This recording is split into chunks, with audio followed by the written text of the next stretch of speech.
Hello there, welcome back. This is Tyler from Today's Passion, and today I wanted to do a little deeper dive into my portable sharpening station. So, I did a short a few days ago. Seemed like there was some interest in it, so I'll go ahead and do a little more explanation into the components, how it was done, and some ideas on possibly how you could do your own. So, again, portable wood station, wood sharpening station. It's on wood, that's why it's wood. Anyway, so I have diamond plated stones. These are sharpening stones. I have a coarse stone, a medium stone, and a fine grit stone.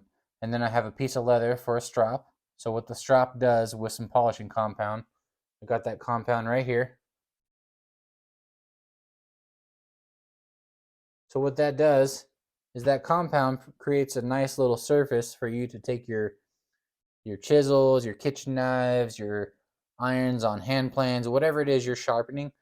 This creates a nice surface for you to be able to, one, remove the burrs that you're going to develop, because when you're sharpening, if it's not just a single sided blade or edge, like on my hand plane irons, the part that actually sharpens and actually cuts, it's a single bevel. So if it's a double bevel, you're gonna, when you're moving the blade back and forth, you're gonna develop this burr, this really thin burr, all along the edge. And what that does on the strap is it removes the burr, and it also polishes your blades. So obviously, I put this in this position or in this order because I'm left-handed and I'm up against a wall right here, so it makes sense to do it this way. So I have the core stone. Like I said, these are all inset except for the strap. The strap is actually just double-sided taped to the board, so that way when this wears out or I punch a bunch of holes into it on accident, I can just take this off and replace it. But yeah, so on this side, what I did was, this is a 2x12 board. I measured each stone. They're pretty similar, almost identical. Then I just create a little incision in the board, and then I dug it out. I dug out the space to be about half the thickness of the stones, so that they'd sit in there real smooth. And I didn't even think about it, but what I found out after the fact is, when you put these into the board so they're inset, and then you spray lapping fluid on them so that you're not grinding metal on metal, you have a little bit of a smoother surface to get your your blades, irons, whatever sharpened. That liquid actually makes the board kind of shrink swell around the stone, so it makes it even more stable and solid. My one concern when I was making this is, some of these stones seem like they were wiggling.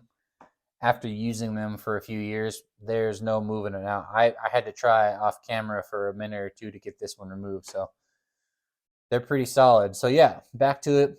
The three stones are inset into the board. This is an offcut of board. It's a 2x12.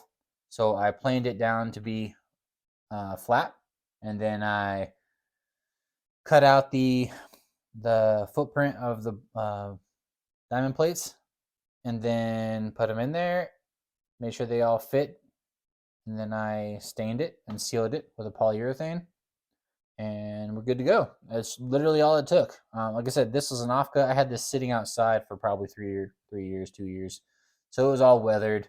Wasn't It had cracks all over it, but it's not supposed to be pretty. It's supposed to be functional. Everything in my shop is not pretty. It's functional.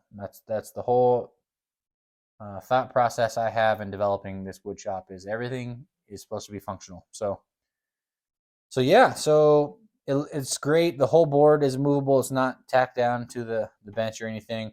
It is a little heavy with these plates, but it's a real simple, doesn't take long project.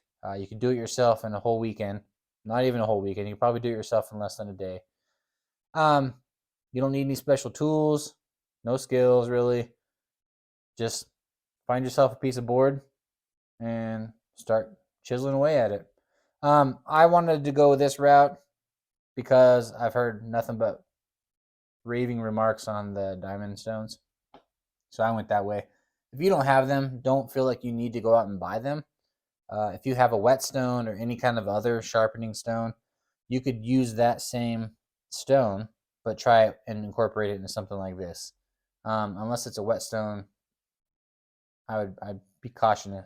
I'd have some caution with that, but in general, you can use whatever you have. If you wanted something that's a little more stable, instead of having just a bunch of loose components that you need to always fish around for, I just keep everything here. My honing guide, so I'll go over this. This is a honing guide because I am a novice and I'm not a diehard professional, and I'm not 100% comfortable in my hand's ability to not deviate from a certain angle. So I use a honing guide. So you could use it for a few different things. I use it because of this outer piece right here. It's the perfect diameter. Obviously, you can twist this nut right here to expand these two further out, bring it closer in so it's tight. But this part right here fits perfect for plane iron, and then this interior part with these two notches right here are perfect for chisels. I'm sure you could use this for other things. I don't know entirely, but I think there's a whole bunch of options for honing guides. So I could just double check before you buy. Honing guides are cheap. These stones, I think, were maybe $100. I don't remember. It's been a few years. A piece of leather is cheap. Polishing compound's cheap. So for my lapping fluid that I use Windex because it works just fine. Lots of people use it. It's cheap as well.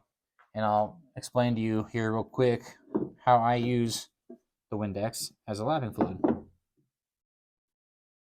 So what I do when I'm getting ready to sharpen something, I'll put a good layer sprayed down on the stone, and so say I have a plane iron, I'll put the iron in here, and then I'll measure from the top of this to the outer edge of the beveled part that you're trying to sharpen, and the distance from the top out to the edge is going to determine the angle that you're sharpening.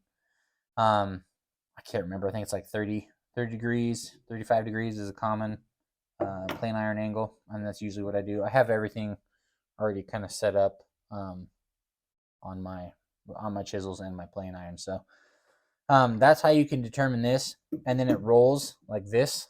This is a wheel.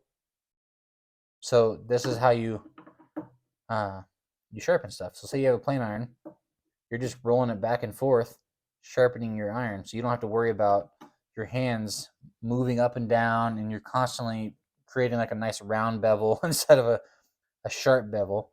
But that's a skill set you could develop.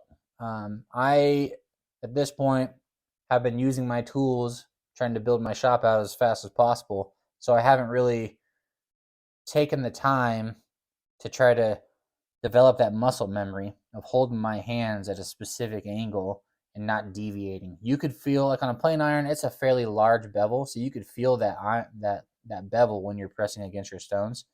But there are times where, sometimes your hand will go down as you're pushing forward, sometimes it'll go up as you're coming back. So you can definitely dole out an edge pretty quickly doing that. So I haven't developed that skill. It will be a skill that I try to develop here in the future, not too far distant future. But honing guide, those are cheap. Windex cheap. Your stones, piece of board, piece of leather, and then obviously polishing compound. So the colors, white compound is for coarse cut and polish. The green that I primarily use, that's for fine. It cuts less and it polishes more. So that's pretty much what I use that. This fine grit stone here, that's supposed to basically take the place of the white compound. At least in my opinion, that's how it works. So yeah, let me know what you guys think. This was a little bit longer. I was trying to keep this to 5 minutes, but let me know what you guys think about the sharpening station. Drop a comment. Let me know what you think, how I could potentially improve it on the next go around. Yeah, I'll give you a quick pan out of my bench. So this is my standing bench. I have, well, they're in the garage right now, but I have horse stall, like the animal horse and the stalls that they are in. Horse stall mats. They're, I think, 1 inch thick rubber, real heavy. But that's what I'm going to end up putting down when I get the final footprint of where everything's going to live. That'll be down right here, so that my standing bench right here is a little more comfortable. This is 4 feet tall. And then this right here, I think is 3 feet tall, maybe a little bit shorter. And that's so I can actually get down them and apply pressure and some force while I'm sharpening. So that worked out perfect. And that was kind of the overall design I had from the very beginning. Yeah. So let me know what you think. I do appreciate your guys' time. I appreciate any comments, um, thumbs up, subscriptions, whatever you want to do. I appreciate it all. Let me know what you think. Let me know what you'd like to see. And I'll see you soon. Thank you. Bye-bye.